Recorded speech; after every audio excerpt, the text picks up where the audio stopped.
हाँ hello students, देखो आज मैं ट्वेल्थ क्लास के लिए बायो का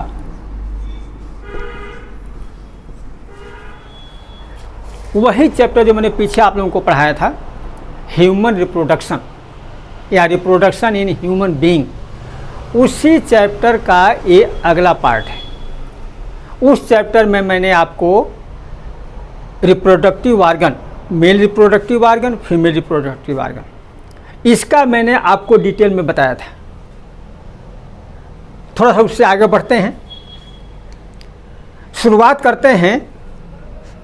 जो फंक्शंस होते हैं, जो फिजियोलॉजिकल फंक्शंस हैं, उन फंक्शंस के बारे में आपको बता रहा हूँ। मैंने आपको बताया था गैमेटोजेनेसिस क्या है, फॉर्मेशन ऑफ गैमिट्स, ये मैंने आपको समझाया था। Formation of gametes is called gametogenesis. अब वही में लिखा है गैमेटोजेनेसिस, वो प्रोसेस, वो प्रक्रिया जिसमें गैमिट्स का निर्माण होता है। अब मेल्स में होता है उसको स्पर्मेटोजेनेसिस कहते हैं, क्योंकि स्पर्म बनते हैं, तो स्पर्मेटोजेनेसिस। फीमेल में होता है तो ओवम बनते हैं, तो oogenesis कहते हैं। अब मैं आप लोगों को एक एक समझाऊंगा। मेल्स में अलग, थोड़ा सा डिफरेंस होता है, मेल्स में अलग, फीमेल्स में अलग। सबसे पहले मेल्स में देखिए, मेल्स रिप्रोडक्टिव आर्गन टेस्टिस हैं। मैंने आपको बताया था कि टेस्टिस मेल रिप्रोडक्टिव आर्गन हैं जो शरीर के बाहर पाए जाते हैं। शरीर से बाहर टेस्टिस इसलिए होते हैं कि स्पर्म फॉर्मेशन के लिए थोड़ा टेम्परेचर शरीर के टेम्परेचर से कम चाहिए। बॉडी के टेम्परेचर से 2-2.5 डिग्री सेंटीग्रेड टेम्परेचर बाहर का कम होना चाहिए, नहीं तो स्पर्म्स जो है वो डेड हो जाते हैं, ज़्यादा एक्टिव नहीं रह पाते हैं। इसीलिए टेस्टिस जितने भी मैमल्स हैं उनकी टेस्टिस शरीर से बाहर होती है। ठीक है, ये तो क्लियर हो गया पूरा। अब उसी टेस्टिस में स्पर्मेटोजेनेसिस होती है प्यूबर्टी के समय। मैंने बताया था कि लड़कों में 12-13 साल से और 17 साल तक, 18 साल तक ये एडोलसेंस का पीरियड है, जहाँ लास्ट में आते आते प्यूबर्टी या युवा अवस्था आ जाती है। उस अवस्था तक पहुँचने पर धीरे धीरे ये स्पर्मेटोजेनेसिस की प्रक्रिया शुरू हो जाती है। ये सभी चीज़ें हार्मोनल कंट्रोल में होती हैं। हार्मोन्स की वजह से ये सभी चीज़ें होती हैं। और जो 12-13 साल के बाद, जैसे मैं थोड़ा हार्मोन्स का अलग से बताऊंगा, जो डिटेल में आप लोगों को क्लियर हो जाएगा। अब थोड़ा सा टेस्टिस का देख लीजिए। मैंने बताया था कि जो भी टेस्टिस हैं, उस टेस्टिस में ऐसे ऐसे लोब्स पाए जाते हैं। 200 से 250 लोब्स होते हैं ऐसे ऐसे। एक एक लोब में 2-2, 3-3 ऐसे ऐसे सेमिनिफेरस ट्यूब्यूल्स पाई जाती हैं। सेमिनिफेरस ट्यूब्यूल्स ये क्या है? बड़ी ही क्वाइल्ड, ऐसे ऐसे ऐसे ऐसे सेमिनिफेरस ट्यूब्यूल्स होती हैं, ऐसे ऐसे क्वाइल्स होती हैं। जैसे मैंने गोल बनाया हुआ है, ये सेमिनिफेरस ट्यूब्यूल का एक सेक्शनल व्यू है। अगर टेस्टिस को काटा जाए तो कैसे वो सेल्स दिखाई देंगे। तो देखिए, एक मैंने दिखाया है सेमिनिफेरस का, एक दिखाया है सेमिनिफेरस का। ये देखिए एक सेल है, ये वाली। इस सेल के अंदर पहले से ये जो स्पर्मेटोगोनिया हैं, ये धीरे धीरे एक्टिव होने लगते हैं। At the time of puberty ये स्पर्मेटोगोनिया एक्टिव होने लगते हैं। एक्टिव होने के बाद ऐसी सेल्स बनाते हैं जो रेड कलर की हैं, स्पर्मेटोजोआ बनाती हैं। स्पर्मेटोजोआ को ये सर्टोली सेल्स हैं, जो मैंने थोड़ा ग्रीन कलर का बनाया है, ये सर्टोली सेल्स हैं। सर्टोली सेल्स एक तरह से उनको न्यूट्रिशन भी प्रदान करती हैं। ठीक है, बनने के बाद जब थोड़ा मैच्योर होते हैं तो बीच में न्यूट्रिशन प्रदान करती हैं। ये सेक्शनल व्यू है। इस सेल से बाहर ये जो चीज़ें हैं, इनको इंटरस्टिशियल सेल्स, लीडिंग सेल्स कहते हैं इनको। इनका भी काम मैं आगे बताऊंगा। तो ये फिगर थोड़ा सा आपको समझाने के लिए बताया गया है। अब देखिए, at the time of puberty spermatogenesis शुरू होती है। स्पर्मेटोजेनेसिस में सबसे पहले ये स्पर्मेटोगोनिया बनती हैं, ये सेल्स बनने लगती हैं, फॉर्मेशन होने लगता है। कैसे होता है? माइटोटिक डिवीजन, एक सेल है, दो सेल बन गई, फिर इससे दो सेल बन गई, इससे दो सेल बन गई, ये होता है माइटोटिक। माइटोटिक में क्या होता है? नंबर ऑफ क्रोमोसोम्स सेम रहते हैं। आप लोग 11th में माइटोटिक डिवीजन, मियोटिक डिवीजन पढ़े होंगे, या माइटोसिस मियोसिस। तो माइटोटिक डिवीजन में अगर यहाँ क्रोमोसोम्स 46 हैं तो यहाँ भी 46 ही रहेंगे। ये ऐसा डिवीजन है जिसमें नंबर ऑफ क्रोमोसोम नहीं बदलता है। तो यहाँ पर माइटोटिक डिवीजन होता है स्पर्मेटोगोनिया में, तो खूब सारे स्पर्मेटोगोनिया से स्पर्मेटोसाइट्स, प्राइमरी स्पर्मेटोसाइट्स बनने लग जाती हैं। ये सब जिसमें स्पर्मेटोगोनिया है, इन्हीं से प्राइमरी स्पर्मेटोसाइट्स बनने लग जाती हैं, जिसमें नंबर ऑफ क्रोमोसोम्स 46 होते हैं। लेकिन यहाँ के बाद मियोटिक या मियोसिस डिवीजन होता है उन प्राइमरी स्पर्मेटोसाइट्स में, और जब वो डिवीजन होता है उस जगह सेकेंडरी स्पर्मेटोसाइट्स बनती हैं। जब उससे दूसरी सेल्स बनते हैं तो कहते हैं सेकेंडरी स्पर्मेटोसाइट। अब यहाँ पर मियोसिस डिवीजन हो रहा है तो 46 का आधा कितना हुआ? 23। यहाँ नंबर ऑफ क्रोमोसोम्स 23 रह जाते हैं। इसके बाद सेकेंडरी स्पर्मेटोसाइट से स्पर्मेटिड्स बनते हैं। स्पर्मेटिड्स में भी नंबर ऑफ क्रोमोसोम 23 होते हैं। अब स्पर्मेटिड्स से ही स्पर्म बनना है, तो स्पर्मेटिड्स जो हैं ये सर्टोली सेल्स से बिल्कुल यहाँ सटे हुए होते हैं ताकि उनको न्यूट्रिशन मिल सके, मैच्योर हो सके। उसको उस प्रोसेस को कहते हैं स्पर्मियोजेनेसिस। स्पर्मियोजेनेसिस का मतलब है स्पर्मेटिड्स से स्पर्मेटोजोआ बनना। वो जो सेल्स होती हैं वो स्पर्मेटोजोआ की ऐसी ही होती हैं, ऐसी सेल्स होती हैं। अब इनको न्यूट्रिशन मिलता है तो सर्टोली सेल से बंधी रहती हैं, उनके साथ चिपकी रहती हैं।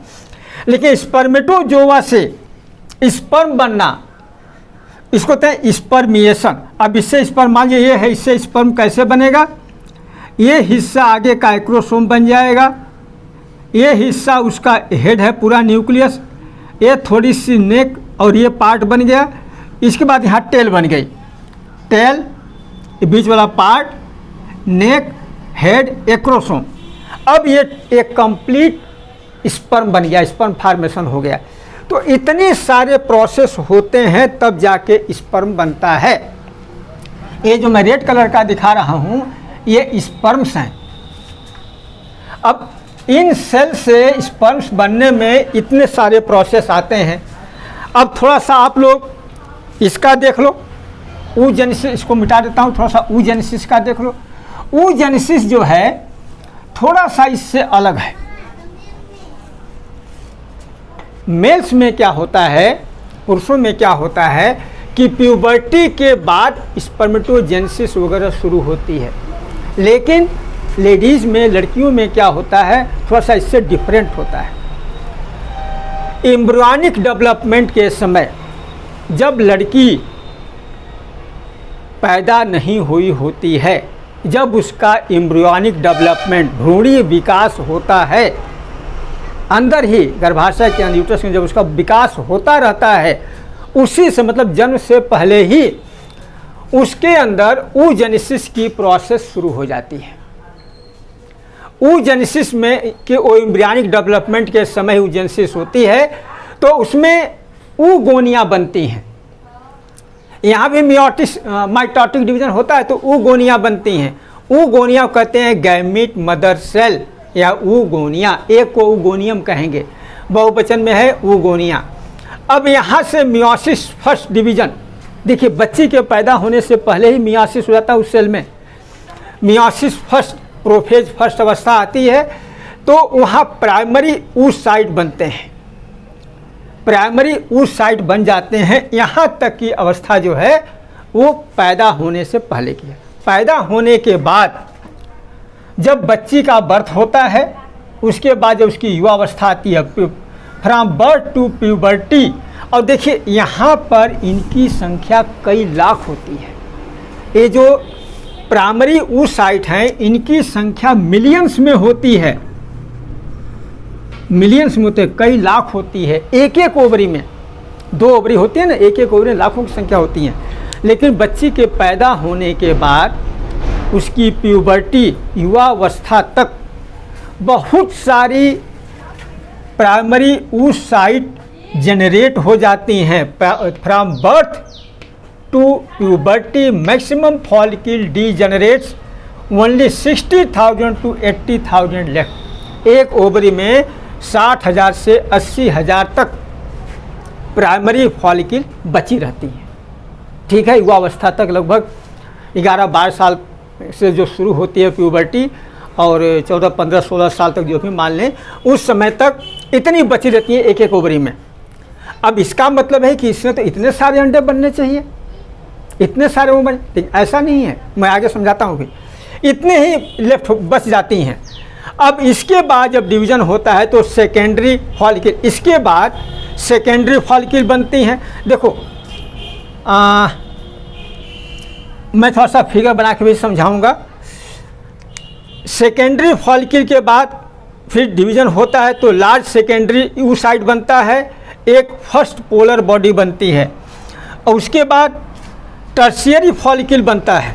मतलब प्राइमरी, सेकेंडरी, लार्ज, एक सेल लार्ज, एक सेल छोटी, फिर टर्शियरी फॉलिकल बनता है, और मैच्योर ग्राफियन फॉलिकल बनता है, और बाद में ओव्यूलेशन होता है। अब मैं थोड़ा सा एक फिगर बना के फिर मैं आपको समझा देता हूँ, तो आपके समझ में आ जाएगा। ठीक है, हाँ देखो, मैंने अभी स्पर्मेटोजेनेसिस, oogenesis दोनों आप लोगों को समझाया है। स्पर्मेटोजेनेसिस में मैंने सेमिनिफेरस ट्यूब्यूल का स्ट्रक्चर बना के समझा दिया था। थोड़ा सा oogenesis का आप लोग समझ लो। ठीक है, थोड़ा सा फिगर से आप लोगों को अच्छा एक क्लियर हो जाएगा, कंसेप्ट बिल्कुल क्लियर हो जाएगा। देखो, ये ओवरी है। मैंने बताया कि बर्थ से पहले ही, बच्ची के जन्म होने से पहले ही बहुत सारी स्पर्मेटोसाइट्स बन जाती हैं, लाखों की संख्या में। लेकिन जन्म के बाद जब बच्ची की प्यूबर्टी आती है तब तक बहुत सारे नष्ट भी हो जाती हैं।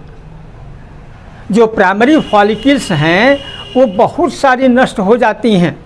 प्यूबर्टी कितनी बचती है? एक एक ओवरी में 60,000 से 80,000 के बीच में बचती है। लेकिन ये भी बहुत बड़ी संख्या है। देखो ओवरी के अंदर ये ब्लड वेसल्स हैं, आर्टरीज हैं और ये वेन्स हैं ब्लड जाने आने के लिए। ये देखिए, ये सब प्राइमरी फॉलिकल्स हैं, ये बिल्कुल सेल्स हैं प्राइमरी फॉलिकल्स। प्राइमरी फॉलिकल्स में क्या होता है कि ये न्यूक्लियस है, साइड में धीरे धीरे सेल्स बनने लग जाती हैं। सेकेंडरी फॉलिकल में एक लेयर के बाद दूसरी लेयर, तीसरी लेयर ऐसे बनने लग जाती हैं, साइज भी थोड़ी सी उसकी बड़ी हो जाती है। टर्शियरी फॉलिकल में क्या होता है, ये तो लेयर्स किनारे किनारे बनी रही हैं।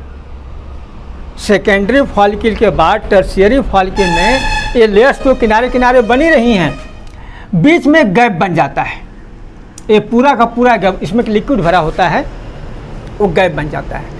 अब ये चीज़ साइज थोड़ी बड़ी होके ये चीज़ ऐसे हो जाती है, जिसको हम लोग ग्राफियन फॉलिकल कहते हैं। इसका मतलब है कि अब ओवम या एग मैच्योर हो चुका है ओव्यूलेशन के लिए। इसको tertiary, primary, secondary, tertiary Graafian follicle, ये स्टेजेज हैं ऐसे ऐसे करते करते। ठीक है ना, मदर ग्राफियन फॉलिकल कहते हैं। कुछ समय के बाद ये जो वॉल है, यहाँ की वॉल, ये हार्मोन्स की वजह से जब फैलते हैं तो ये रप्चर, देखो यहाँ पास में चिपक जाती है, फिर ये दीवार यहाँ से फट जाती है। दीवार फट जाती है, जो ये ओवम है, यही ओवम बाहर निकल जाता है, ओवरी से बाहर निकलता है। इसी को ओव्यूलेशन कहा जाता है। और ओवरी से बाहर निकलने में बताया था आप लोगों को, फैलोपियन ट्यूब की फिम्बरी होती हैं बिल्कुल ओवरी के पास। जैसे अंडा बाहर निकला वो उसके फनल में आ जाता है और धीरे धीरे फैलोपियन ट्यूब में आता है। उसको हम लोग बाद में पढ़ेंगे, फर्टिलाइजेशन वाले में पढ़ेंगे। यहाँ ओव्यूलेशन होता है। ओव्यूलेशन होने के बाद फिर धीरे धीरे दीवार बंद हो जाती है, और जो चीज़ बच जाती है इसको कहते हैं कार्पस ल्यूटियम। कार्पस ल्यूटियम ये एक एंडोक्राइन ग्लैंड की तरह काम करती है। हार्मोन सीक्रेट करती है, आगे बताऊंगा कैसे कैसे ये हार्मोन सीक्रेट करती है। तो ये sectional view of ovary, ovary का एक सेक्शनल व्यू है, यहाँ सब सेल्स होती हैं, ठीक है ना, सब भरी होती है, मैंने खाली छोड़ दिया है। ये है कैसे कैसे प्राइमरी सेकेंडरी टर्शियर फॉलिकल बनते हैं, ग्रेफियन फॉलिकल बनती है, कैसे रप्चर होता है, कैसे ओवम निकलता है, कैसे ओव्यूलेशन होता है, इसी को ओव्यूलेशन कहते हैं। अब देखिए वही चीज़ थोड़ी सी यहाँ है, ऊगोनिया, माइटोसिस, प्राइमरी oocyte, बच्ची के जन्म के पहले ही यहाँ तक बन जाता है। ये जो चीज़ें हैं सब बच्ची के जन्म से पहले ही बनी रहती हैं। बच्ची के जन्म के बाद, बर्थ के बाद किसी लड़की के ओवरी में एक भी ज़्यादा प्राइमरी oocyte नहीं बनती हैं, एक भी नई नहीं बनती हैं, जन्म से पहले जितनी हैं उतनी ही रहती हैं। अब बर्थ के बाद प्यूबर्टी तक वो ऐसी के वैसे ही रहते हैं। प्यूबर्टी में जब हार्मोन्स बनते हैं, जब हार्मोनल सीक्रेशन होता है, तब उसके बाद देखिए यहाँ डिवीज़न होता है। तो एक डिवीज़न होता है तो एक सेल बड़ी बनती है, एक सेल छोटी बनती है। इसको फर्स्ट पोलर बॉडी कहते हैं, इस वाले को। ये बहुत छोटी, बाद में डिजनरेट हो जाती है, एक ही एक्टिव होती है। फिर सेकेंडरी oocyte के बाद फिर एक डिवीज़न होता है, इसको सेकेंडरी पोलर बॉडी कहते हैं। फिर ए ओवम, मतलब ये दोनों की दोनों जो है बाद में डीजनरेट या डिसइंटीग्रेट हो जाती हैं, एक ही ओवम बनता है, एक ही ओवम बनता है जो आगे बढ़ता जाता है। ठीक है, ये क्लियर हो गया इतना आप लोगों का। वही चीज़ मैं दोबारा रिपीट कर देता हूँ जो स्पर्मेटोजेनेसिस का था।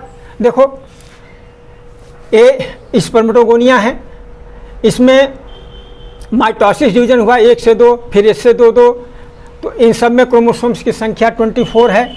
मियाटिक डिवीजन हुआ, यहाँ फर्स्ट मियाटिक हुआ 2 बन गई, फिर सेकंड मियाटिक हुआ, फिर 2 से 4 बन गई, सेकंड मियाटिक, मियासिस मियाटिक बोलते हैं। अब ये स्पर्मेटिड्स बन गए, एक एक सेल स्पर्मेटिड्स बन गए। अब इन स्पर्मेटिड्स से स्पर्म का फॉर्मेशन होना है, जो मैंने आपको पीछे बताया था स्पर्मेटोजेनेसिस का पूरा डिटेल में, वही चीज़ है। अब इनसे जाके ये ऐसे ऐसे स्पर्म बनते हैं। एक सेल से यहाँ से 4 स्पर्म बनते हैं, और यहाँ एक से जो है एक ही एक बनता है।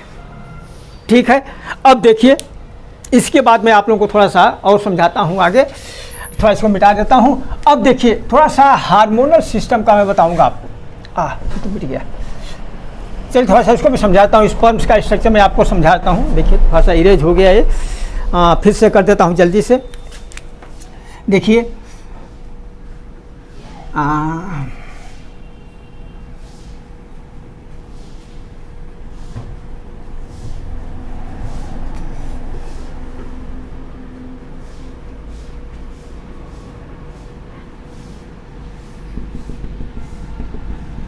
ये थोड़ा सा डिलीट हो गया था, तो इसको मैं फिर से कर देता हूँ। ये ऐसे ऐसे करके, ये थोड़ा सा ज़रूरी आप लोगों को जानना। स्पर्म का स्ट्रक्चर है, ऊपर का हिस्सा इसका ऐसे होता है,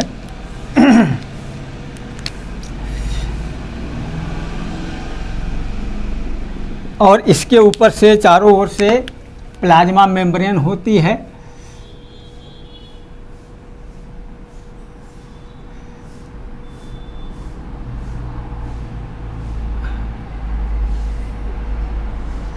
ये प्लाज्मा मेम्ब्रेन, देखिए ये स्पर्म का स्ट्रक्चर है।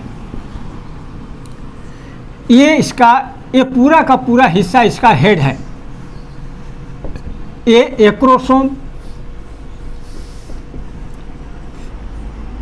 ये इसका हेड का हिस्सा है, न्यूक्लियस कह सकते हैं, न्यूक्लियस। ये यहाँ नेक है, नेक में ये थोड़ा हिस्सा होता है, इसमें माइटोकॉन्ड्रिया होते हैं। ये इसकी टेल है। ये बहुत ही माइन्यूट होते हैं, माइक्रोस्कोपिक होते हैं, ये आँख से दिखाई नहीं देते हैं। तो ये जो हैं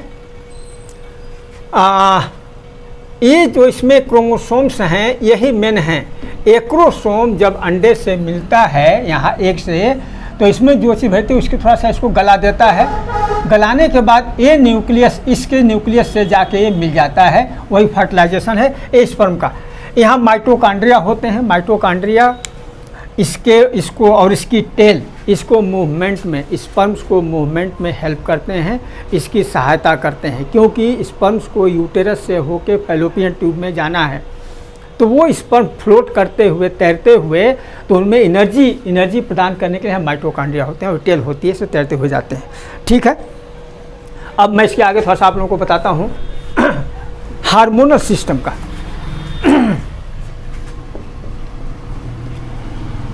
हार्मोन्स का देखो, इसमें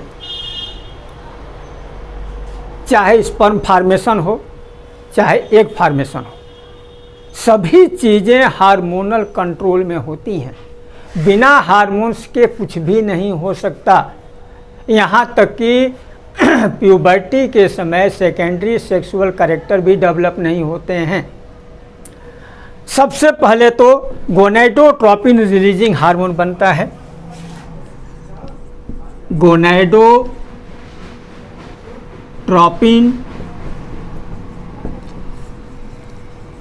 रिलीजिंग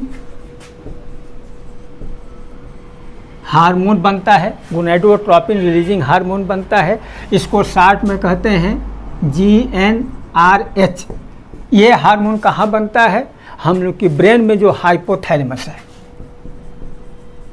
हाइपोथैलेमस है, वहाँ से ये हार्मोन गोनेडोट्रोपिन हार्मोन रिलीज होता है। ये हार्मोन रिलीज होते ही पिट्यूटरी ग्लैंड ब्रेन में पाई जाती है, मास्टर ऑफ ग्लैंड कहलाती है। ये हार्मोन पिट्यूटरी ग्लैंड को एक्टिवेट करता है। इसको एक्टिवेट करता है ताकि ये अपने हार्मोन का सीक्रेशन करे। तो पिट्यूटरी ग्लैंड जो है वो दो हार्मोन ल्यूटिनाइजिंग हार्मोन बनाती है। ल्यूटिनाइजिंग हार्मोन LH, और उसके बाद एक और हार्मोन है फॉलिकल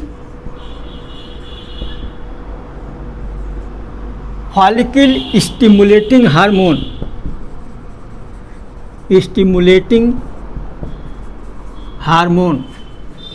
FSH।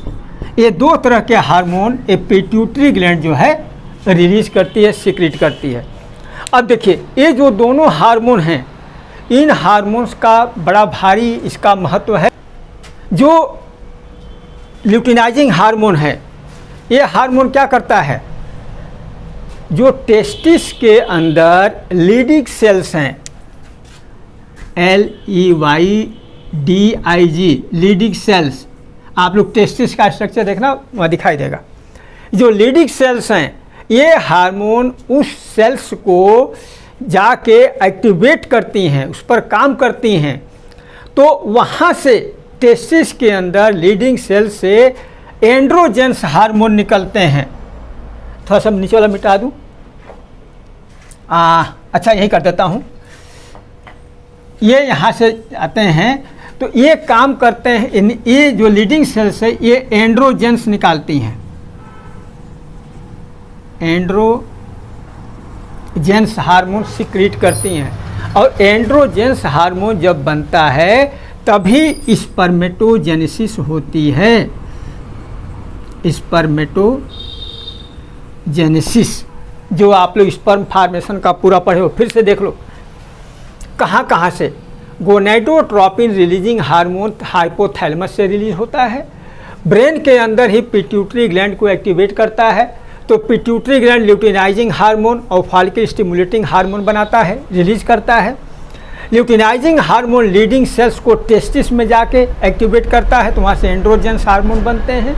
एंड्रोजेंस हार्मोन बनते हैं तो हम लोगों में स्पर्मेटोजेनेसिस शुरू होती है, सारे सेकेंडरी सेक्सुअल कैरेक्टर डेवलप होते हैं। इतना क्लियर हो गया। अब फॉलिकल स्टिमुलेटिंग हार्मोन ये क्या करता है? ये स्पर्मियोजेनेसिस हेल्प इन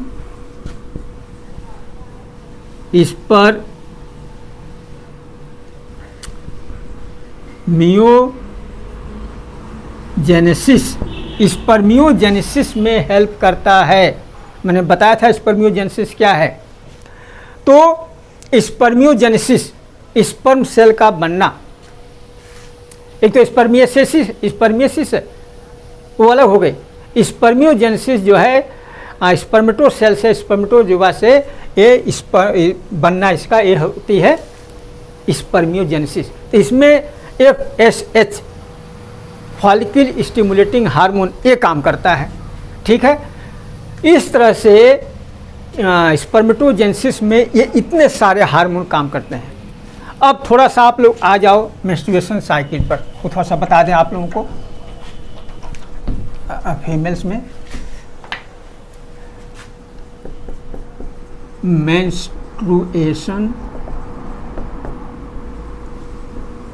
साइकिल ये क्या है? देखो, आमतौर से मेंस्ट्रुएशन साइकिल जो है, मैंने बताया था कि जब सेकेंडरी सेक्सुअल कैरेक्टर डेवलप होते हैं तो 10-11 साल की उम्र से लड़कियों में मेंस्ट्रुएशन शुरू हो जाता है।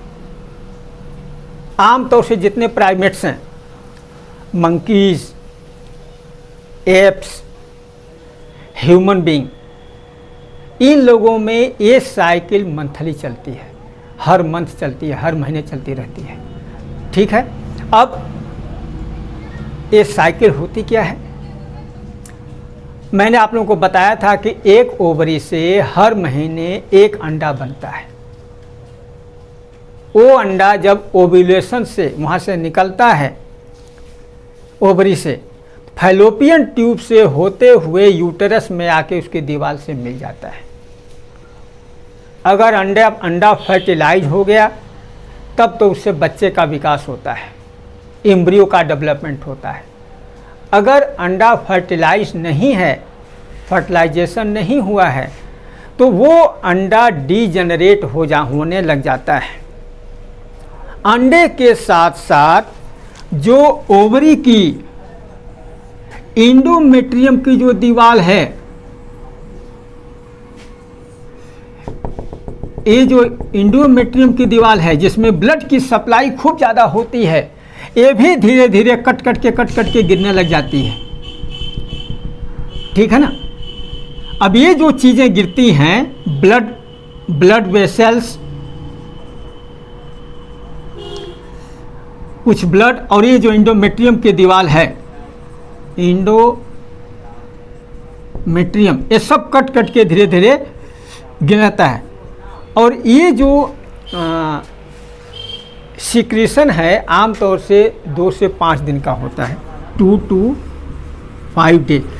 किसी में 2-3 दिन में ख़त्म हो जाता है मेंस्ट्रुएशन, किसी में 6-7 दिन तक चलता रहता है, थोड़ी सी प्रॉब्लम हो जाती है। अब उसके बाद फिर नया अंडा बनना शुरू हो जाता है। अंडा बनना कब शुरू होता है? 1 ovum is released during the middle of each menstruation। देखिए, यहाँ पहला मेंस्ट्रुएशन हुआ, यहाँ दूसरा मेंस्ट्रुएशन हुआ, इसके बीच का मैंने बताया ना टोटल 28 दिन का समय होता है। 28 दिन के बाद दूसरा मेंस्ट्रुएशन होगा। इसके बीच का समय मतलब 14वां दिन, 14वां 15वां दिन मान सकते हैं। तो पहला मेंस्ट्रुएशन, दूसरा में, इसके बीच का जो 14वां दिन है, इसी समय ओव्यूलेशन होता है। दोनों मेंस्ट्रुएशन के बीच का समय जो होगा, पहले मेंस्ट्रुएशन के 14 दिन के बाद ओवरी से अंडा दूसरा रिलीज हो जाएगा, ठीक है। तो दोनों के बीच का वो टाइम निकालते हैं। 1 ovum is released during middle of each menstruation cycle। अब यहाँ भी जो फॉलिक्यूलर फेज हैं, मैंने बताया फॉलिकल कैसे कैसे बनते हैं, यहाँ भी ल्यूटिनाइजिंग हार्मोन और फॉलिकल स्टिमुलेटिंग हार्मोन, ये दोनों हार्मोन काम करते हैं। जब follicle stimulating hormone, luteinizing hormone का कंसंट्रेशन बहुत ज़्यादा हो जाता है, पीक लेवल पर आ जाता है, तो ठीक वो 14वें दिन वो ओवम जो है ग्रेफियन फॉलिकल को फाड़ते हुए ओवरी से रिलीज हो जाता है। उस समय हार्मोन्स का जो रिलीज होना होता है वो अपने पीक लेवल पर होता है। ठीक है।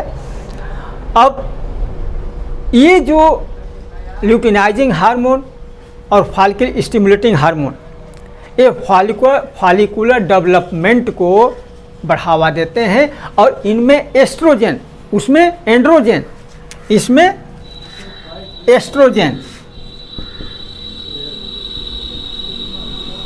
एस्ट्रोजेंस ये हार्मोन बनते हैं। लेडीज में एस्ट्रोजेंस हार्मोन बनते हैं। अब एस्ट्रोजेंस हार्मोन क्या करते हैं? यही सारा शुरू में सेकेंडरी सेक्सुअल कैरेक्टर के लिए उत्तरदायी होते हैं, फॉलिकुलर डेवलपमेंट के लिए उत्तरदायी होते हैं। और मैंने बताया कि जब ग्रेफियन फॉलिकल फटती है वहाँ से अंडा रिलीज होता है तो उसको ओवम कहा जाता है। ओवम के बाद जो चीज़ बच जाती है उसके अंदर क्या बोलते हैं, ओवरी के अंदर, मैंने बताया था ना कि वैसे ऐसे ऐसे करके corpus luteum, CORP, corpus luteum, ये जो बच जाता है अंडा रिलीज हो, जैसे मान लो अंडा रिलीज हो गया, अंडा निकल गया, इसे अंडा निकल गया, ये जो चीज़ बच गई ये कार्पस ल्यूटियम है।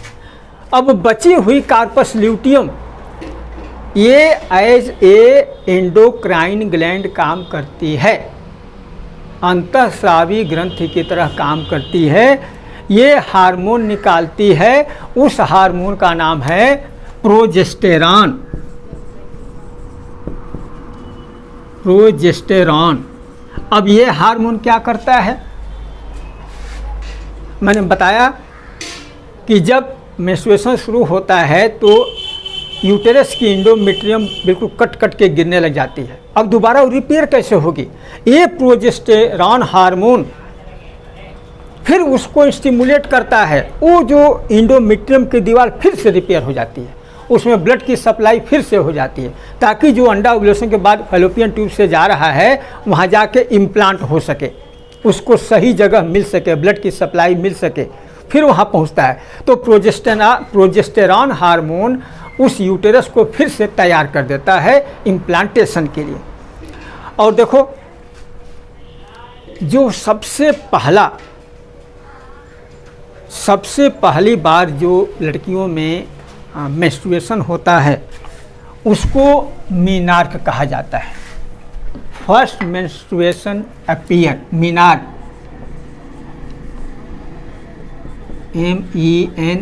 MENARCHE, menarche. मीनार्क में क्या होता है, क्या कहते हैं? First menstruation appear. वही लगभग 10 या 11 ईयर के समय, किसी किसी में 9 ईयर भी हो सकता है, वो अलग अलग होता है, बॉडी टू बॉडी डिफरेंट होता है। इस समय में जब किसी लड़की का फर्स्ट मेंस्ट्रुएशन शुरू होता है तो उसको मीनार्क कहा जाता है। और 45 से 50 साल के बीच में उसको मीनोपाज कहा जाता है, PAUSE, मीनोपाज। मीनोपाज में क्या होता है? मीनोपाज बिल्कुल लास्ट है, कह सकते हैं